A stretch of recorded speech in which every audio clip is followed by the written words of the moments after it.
Hello everyone, welcome back to Online Help Guide. Today in this video, I'm going to show you how to turn your TikTok feed into dark mode. So watch this video till the end.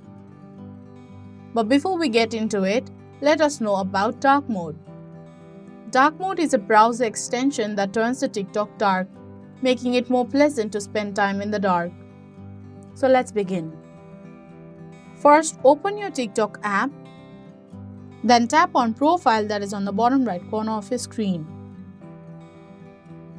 Now tap on 3 horizontal line that is on the top right corner of your screen.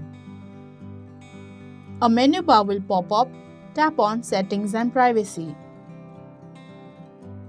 On Settings and Privacy page, scroll a bit downwards until you find Display option with a moon icon and tap on it.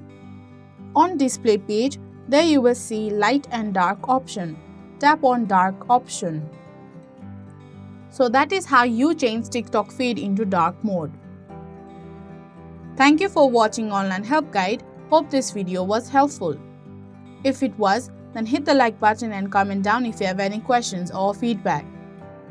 Also, if you are new to our channel, subscribe and hit the bell icon on our channel so that you don't miss our upcoming videos.